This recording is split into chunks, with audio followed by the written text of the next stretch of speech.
Alright, little shot of the Cougar there. Taking her down the metal. Getting all the old sins off of her.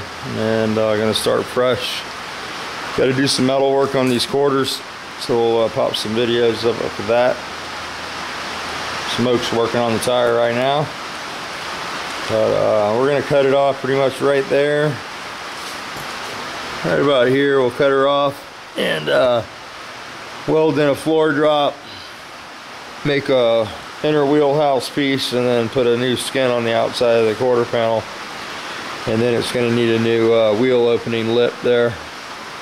It's got some heavy rust I found down at the bottom that was bonded over, and we're gonna have to fix that to get that seam exposed down there like it's supposed to have. It's between the rocker and the quarter panel. So the door had a little issues on it too. A little rust, a little brazing there hiding under the mud. No Duraglass, all mud. So we'd probably take this door off and replace that corner. Make a little corner skin for it. The top of the door doesn't look too bad. I think the skin's a little, skin will be savable, maybe a little bit of an edge, or the door shell should be okay. Might have to weld a little on the edge.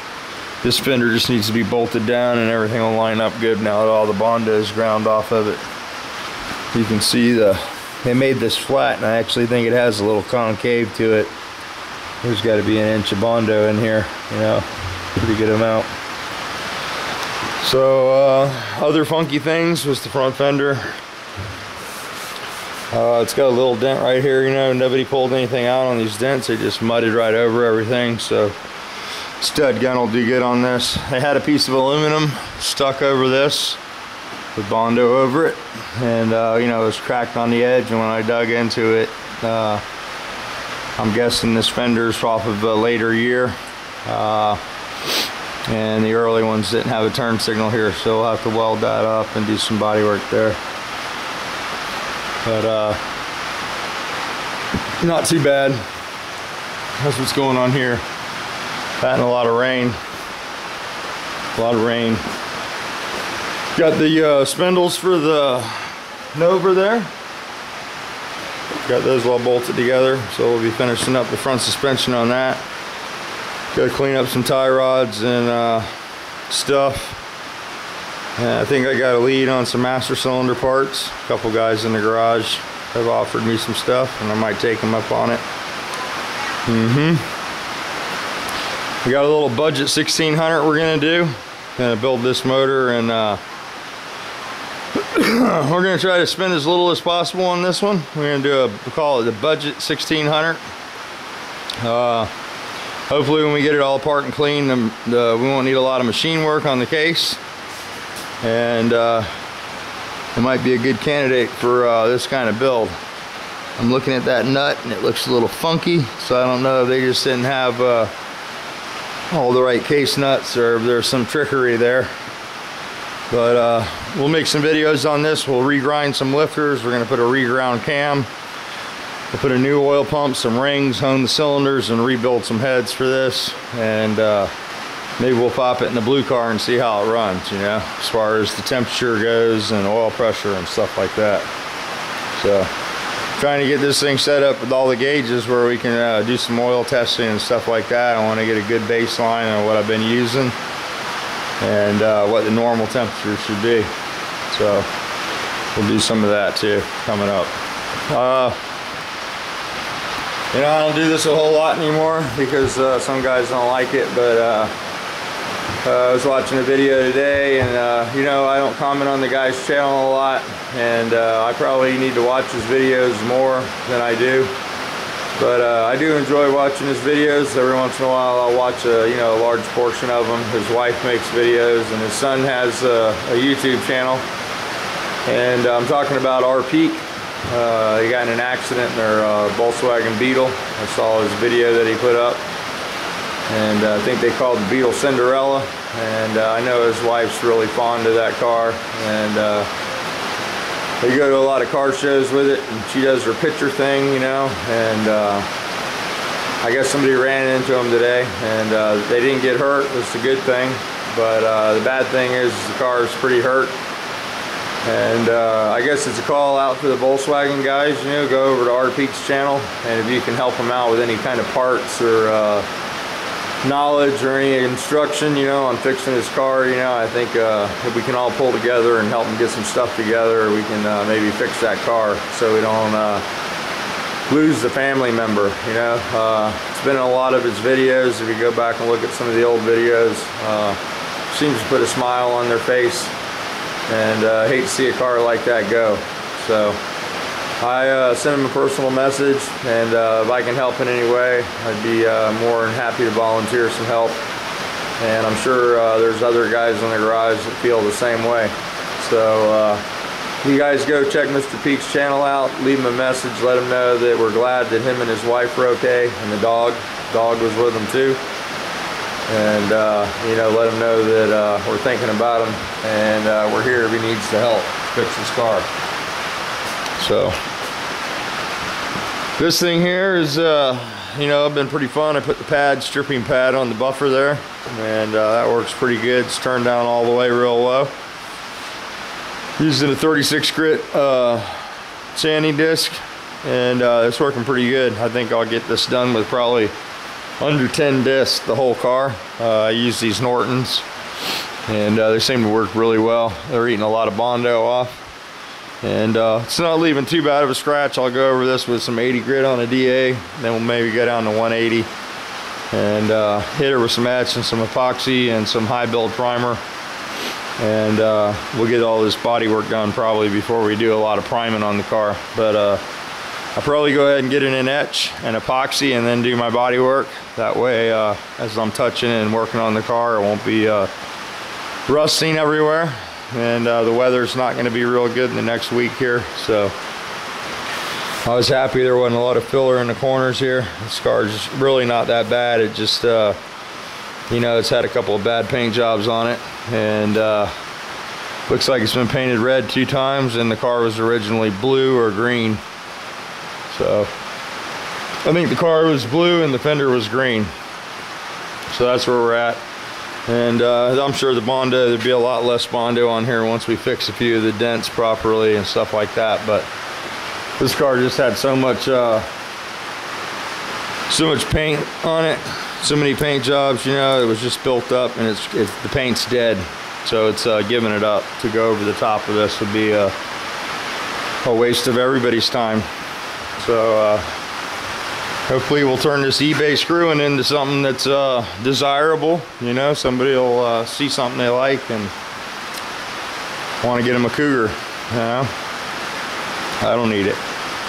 But anyway, it's got some brand new wheels and tires, got a brand new motor in it, 3-speed tranny, and it'll be a pretty cool car, I think, when we get done with it. I know that there's one other person in the YouTube garage that's doing one of these Cougars right now also. So I might have to contact him about some parts. I wanted to find some quarters, but from what I understand, there's not a whole lot of stuff available. If somebody sees this video, because I know how the YouTube works, if you know there's any Cougar parts, or if they are available and there's a site that I'm not finding, let me know. We'll drop a little personal message in there. So, had another guy contact me about stopping by. Wants to stop by. Lives over in Orlando, and he's got a trike project, a little Volkswagen deal he's doing. So yeah, whenever you want to come by, man, just stop by. Usually here all day, you know, other than the little nap in the afternoon. But I'd be glad to have you. We'll talk some Volkswagen stuff. I know you want some help with your trike. I'd be more than happy to do that. So just give me a call, come by, whatever you need to do. All right, guys, let me go ahead and shut this off. Try to keep it on the short, and hope everybody's doing good. I'm doing pretty good. Got the yard all cleaned up there. No more residual out there, so I think I'm good. There's Holly. She's graduated to the 2nd grade. And Haley graduated to the 6th grade. Hans graduated to college?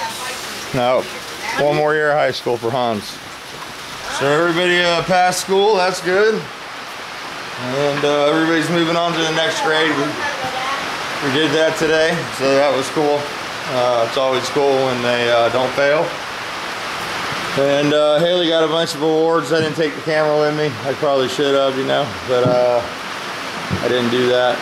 And we'll be spending some time with them now that summer starts for them. Hans is going to New Orleans to work. He'll be cooking this summer, doing restaurant stuff, whatever he does out there in New Orleans. So Hanson, if you're out there in New Orleans, you know, stop in and say hi to Hans. He'll be working at Stella's in the night and Stanley's during the day there. And right there, what is that?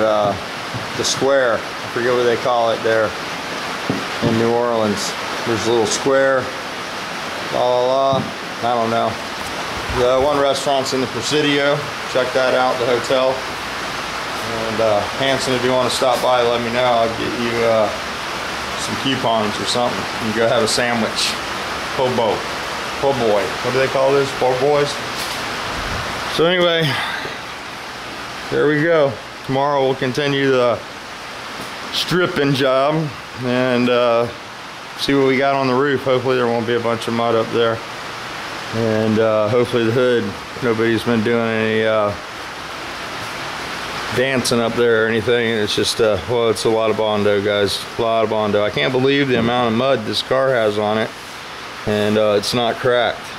So I know it doesn't look like a lot in the camera, but it's a lot. It's a lot of mud. And some of it has no mud and it's just bad paint, you know. So I don't know, whoever painted it, it was horrible. So got a little more trim I'm trying to get off. Got this piece right here, and I've got one mystery screw left. So working on that stuff too, and try to get this thing all the way torn down where there's nothing left on it. I think that's the only couple pieces left. The one trim piece around the window and that back one on the vent glass. So, all right, guys, I'm rambling. Let me go. You guys have a good one. Oh yeah, Anthony did a thing on the smelliest car he ever worked on, and me personally, the worst car I ever worked on was that Toyota. And I was working in the body shop, and we used to get cars vended to us, the shops, when we do insurance work for, I think it was Progressive. The car actually goes to a drive center after the accident. They'll tow the car and they do the preliminary tear down and estimate at the drive center, and then they'll bin the car from the drive center onto the body shop. And you know, usually the car gets towed to the drive center. It takes a day to do the estimate, so you know, if it happens on a weekend, the car can be there for a 4-day period before it goes to the body shop. And I had a Toyota Corolla. Two elderly ladies were shopping, and they were coming home from the grocery store, and they got hit in the quarter panel, and it damaged the car, bent the rear axle. The quarter needed to be replaced, so it was a tow away. And I guess they took those ladies to the hospital, and the car sat at Progressive for 4 days, and when I got it, it had 2 chickens from where they'd been shopping. All their poultry and meat was in a bag in the trunk. And it smelled awful. I couldn't get the smell out of the car. Even after the quarter panel was cut off, the whole body shop reeked for days. So that's my worst car experience. I did, however, clean carpet for a while, and I've cleaned up several dead bodies, and that's something that you never forget. After you know, somebody's killed themselves or a dead body decays for a while, that's pretty messy to clean up. So. Got a cat fight here. All right, guys, have a good one.